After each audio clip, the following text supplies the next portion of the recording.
When Nikhil Kamath left school at 16, it was a bit of a gamble. But today, at the age of 35, he's India's youngest self-made billionaire.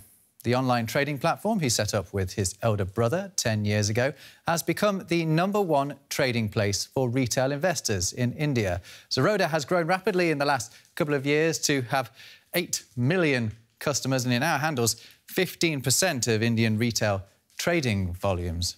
Now, Zerodha's success has tracked a booming stock market, with small-time investors rushing to get a piece of the action. Actually, India's Sensex index has risen 22% over the last year. Now, I talked him up to you a little earlier, and I'm pleased to say we're now joined by Nikhil Kamath, the co-founder of India's biggest retail trading platform, Zerodha, and at 35, India's youngest billionaire. Thank you very much for joining us on DW Business. Zerodha has grown enormously over the last couple of years. How have you managed to capitalise on the retail trading boom during the pandemic? Hi. So there has been a significant increase in the number of retail investors in India. But as a proportion of the population, that number is very tiny compared to more developed Western economies. We still only have about 2% of the population of the country which participates in equity markets in the country. That is either directly or indirectly.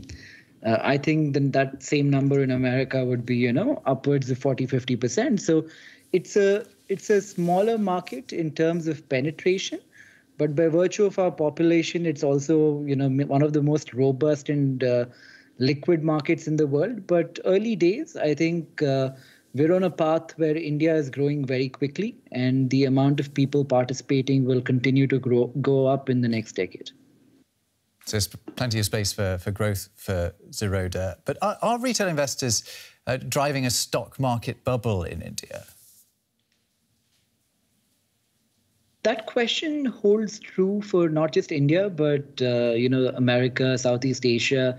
Right. Every market seems to have rallied in one way or another in the lockdown, in the pandemic, the last 12 months in particular.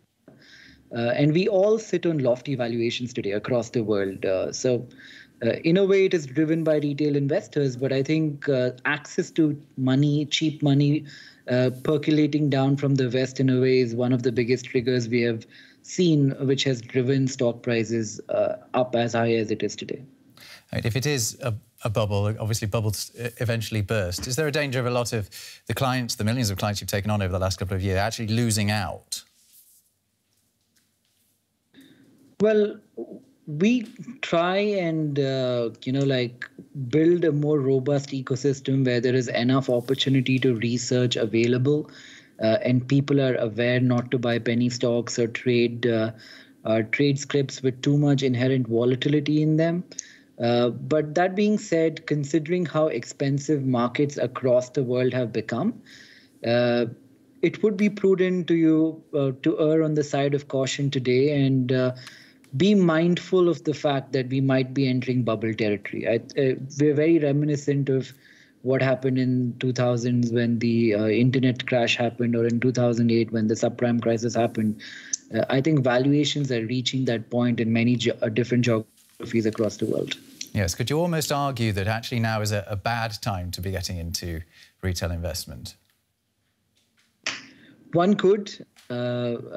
Nobody can really predict the future, so I wouldn't want to attempt that. But if you were to look at historically how expensive markets have been at different times, markets across the world today are a bit more expensive than the historical averages. I just want to touch on another project you've got going, True Beacon. Your new, how would you describe True Beacon? Because it's aiming at a very, very different market to Zerodha. Yeah, I would call it a hedge fund. So India has witnessed a lot of appetite. People want to participate in the India story, especially with what has happened with China in the last couple of years.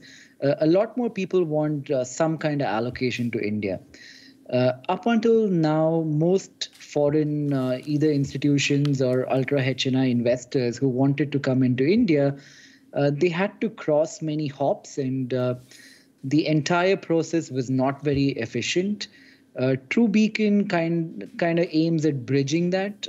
We want to create a more efficient, significantly cheaper way for foreigners to have access to Indian capital markets. You can, get allocation here without spending the kind of fees or going through the number of middlemen you once had to, and now people can come in directly. So this is about sort of connecting overseas investors with I suppose, opportunities in India. Nikhil Kamath, we've actually run out of time, but thank you very much for joining us on DW Business. Thank you.